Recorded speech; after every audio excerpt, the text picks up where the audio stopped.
홍장홍 전 국정원 1차장님 나와주세요.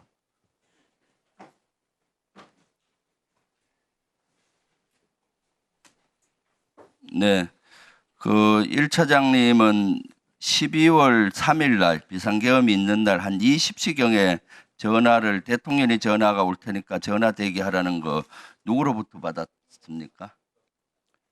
처음에 대통령께서 전화를 하라고 하는 지시를 제 보좌관으로부터 받았습니다. 아, 전화를 대통령한테 하라고? 예, 그런 그럼 지시가 있었다. 몇 대통령께서 시쯤? 전화를 하라고 하신다라는 지시를 전달받았습니다. 그러면은 몇 시쯤 그걸 받았죠?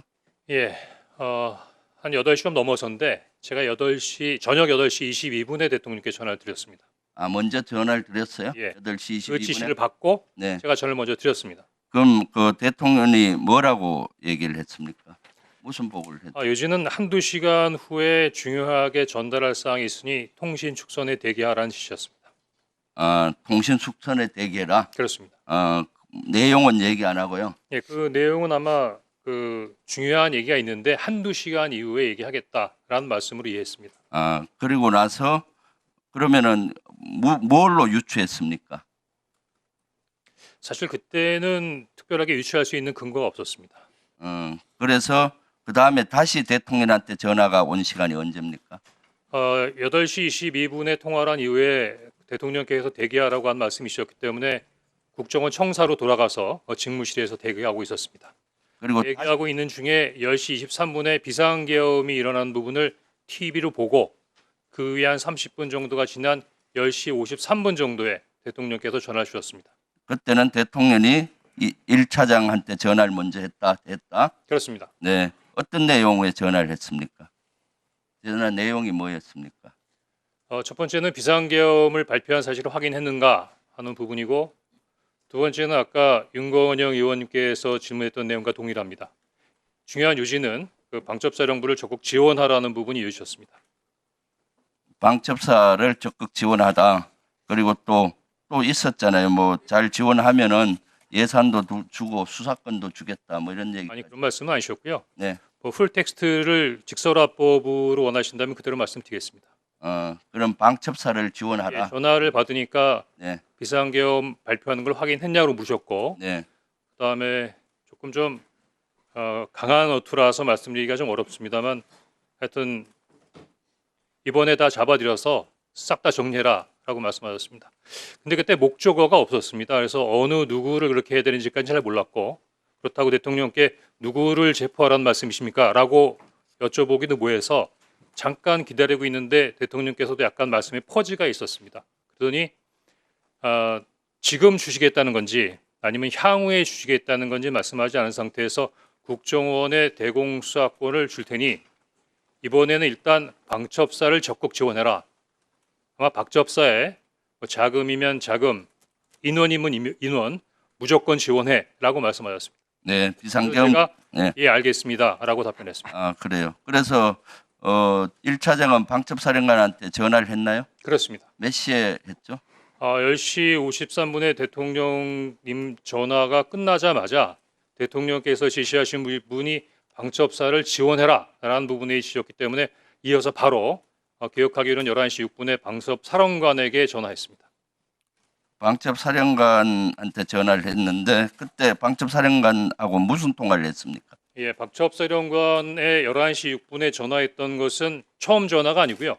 10시 23분 비상계엄이 발표되는 걸 보고 바로 제가 방첩사령관한테 전화를 한 적이 있었습니다. 왜냐하면 10시 23분에 TV를 통해서 방송을 통해서 비상계엄이 발령되는 걸 보고 당시 굉장히 많이 당황했었는데 비상계엄이 발효된 것보다도 더 당황스러웠던 것은 당시로서는 국정원이 비상사항과 관련된 부분에 대해 정보 보호를 전혀 갖고 있지 않았습니다. 따라서 국정원이 그래도 국가의 핵심 정보기관인데 비상사항이라는 부분에 대해 정보 판단이 전혀 이루어지지 않은 상태에서 어떻게 비상계엄이 발효됐는가 국정원이 뭔가 그때 방첩사령관 빠뜨렸구나. 뭐라 했습니까? 좀 예. 짧게 해주세요. 네. 그래서 방첩사령관한테 확인하기 위해서 전화했습니다. 네. 그랬더니 방첩사령관이 저희들도 잘 모르고 있는 상황입니다. 위에서 오케이. 시키는 대로 하고 있습니다라고 답변을 했고 그런 상태에서 대통령께서 전화를 받은 다음에 방첩장에게 전화했습니다. 그러니까 마찬가지로 나중에 계속 머뭇머뭇해서 제가 어떻게 된 거야? 라고 얘기했더니 계속 이야기를 안 하길래 부위께서 전화하셨어. 대통령께서 너희들을 도와주래. 라고 이야기를 했더니 그 이후에 아마 정보위에서 말씀하신 그 관련된 내용들을 저한테 얘기했던 겁니다. 그러니까 여러 명 정치인 체포해라 이재명 포함해서 그렇습니다. 몇 명 정도 체포하라 했죠? 제가 기억하기에는 중간에 뭐 일일이 세지도 않았고 당시 밤중에 전화로 메모지에 막 메모를 하는 상황이었기 때문에 14명 정도로 기억합니다. 네. 그리고 계속 있었는데 택도 안 되는 소리라서 끊었다는 얘기 아니에요? 그냥 끊지는 않았고요. 물론 뭐 속으로는 그런 생각을 했지만 대통령이 지시고 방첩사령관이 얘기하는 부분에 대해서 특별한 반응을 보일 수 없었고 마지막엔 그래 그래서 어떻게? 라고 물었습니다. 뜻은 너가 원하는 대로 한다면 그럼 어떻게 하면 좋아? 그랬더니 저에게 직접 전화 주십시오. 이렇게 얘기했고 알았어 하고 전화를 끊었습니다. 그래서 그것을 어떻게 조치했나요? 구체적으로 말씀해 주십시오. 조태용 원장한테 보고했을 거 아니에요? 그 내용을? 제가 지난 1년 넘게 우리 조태용 아니, 원장님을 지금 시간이 많지 않으니까 들었습니다. 보고했죠? 예, 근데 원장님께서 저한테 보고를 받지 않았다라고 말씀하시고 계시기 때문에 제가 참 뭐라고 말씀드리기 좀 어려운데 몇 시에 보고했어요? 엄중한 자리인 만큼 네. 대통령으로부터 전화를 받았고 방첩사령관으로부터 엄중하고 민감한 사항에 대한 내용을 받은 것을 어떻게 데피티가 원장님께 보고드리지 않을 수가 있겠습니까? 또 지휘 개선으로도 잠깐만요. 시간이 없으니까 내가 질문하고 나머지 답변하세요. 그래서 조태용이 보고받고 그다음에 차장은 뭘 했고 국정원은 그다음 뭘 했고 그다음 조태용 원장이 그 사직서내라고 통보했잖아요. 그까지 좀 얘기. 원장님 송구합니다만 그냥 당시 제가 기억나는 대로 말씀드리겠습니다. 아마 국정원장께서는 하루에도 뭐 책 한두 권 정도의 정보 보고를 받으시고 워낙 많은 보고서를 받으시고 또 더구나 총리님께서 말씀하셨지만 충격적인 사항이라 아마 당시 상황이 많이 헷갈리실 수 있으십니다. 더구나 제가 얘기한 부분이 굉장히 단편적이고 조태용 원장님께서 12월 6일 날 그 기자회견 하셨던 것처럼 제가 대통령께서 정치인을 체포하라고 지시하셨습니다라고는 보고하지 않았습니다. 다만 그 정황상 관련된 보고를 드렸는데 10시 53분에 대통령으로부터 전화를 받고 11시 6분에 방첩사령관으로부터 어떤 내용인 줄 알게 됐습니다. 제가 방첩사령관에게 전화를 할 때는 우리 국정원이 놓쳤지만 아마 대통령께서 이렇게 싹 다 잡아드리라고까지 말씀하시는 거 보니까 국내에 장기 암약하던 간첩단 사건을 적발했나 보다. 그래서 아마 이렇게까지 긴급하게 진행돼야 된다고 생각하고 국정원에까지 지원을 요청한다고 추정했었습니다. 그런데 여인영 간첩사령관으로부터 체포 대상자 명단을 받아보는 순간에 이게 뭐가 잘못됐구나라고 전반적인 상황이 흐트러져서 이해하기 어려웠습니다. 더구나 11시 6분에 방첩사령관하고 통화한 다음에 11시 30분에는 그 원장님께서 지시하셔서 원장님 직무실에서 긴급 정무직 회의가 열립니다. 뭐 만약에 자리에 안 계셨다면 모르지만 방금 대통령으로 전화받고 방첩사령관도 전화받은 내용을 11시 6분에 알고 있는데 11시 30분에 정무직 회의 때 바로 제 앞에 앉아 계셨거든요. 그거 어떻게 말씀 안 드릴 수가 있습니까? 네. 자, 정리하세요. 예. 다시 한번 말씀해 주십시오.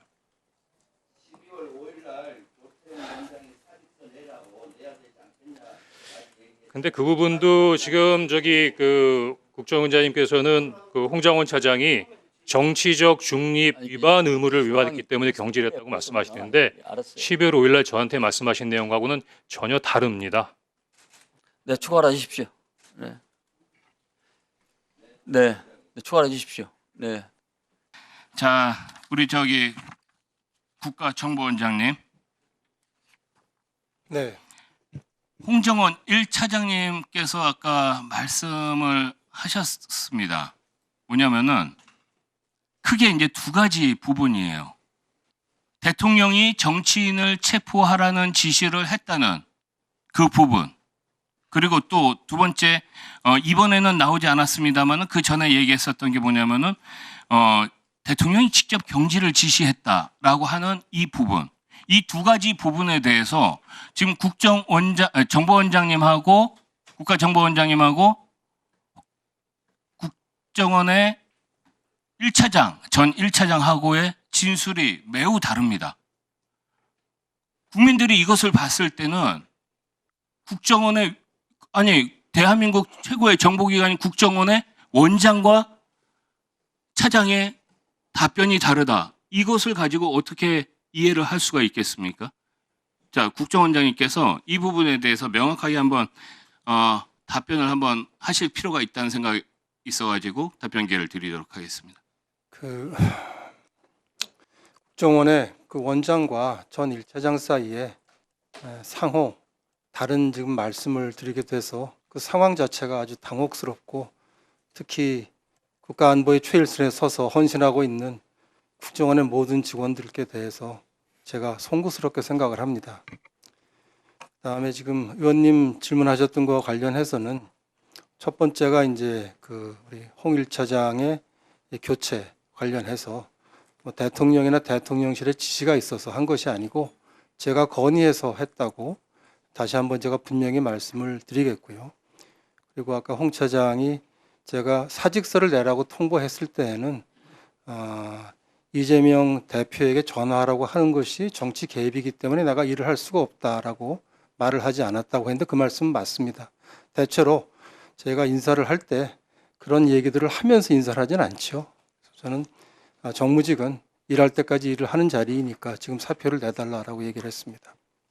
그다음에 끝으로 말씀하셨던 대통령의 지시가 이제 정치인 체포 지시가 됐든 싹 다 잡아들이라고 하니까 뭔가 체포 지시인 것 같은데, 그 체포 지시를 받았다는 얘기를 12월 3일 날 밤에 원장인 저한테 보고했느냐, 저한테 보고하지 않았다는 말씀을 제 명예를 걸고 다시 한번 확인하겠습니다. 네, 알겠습니다.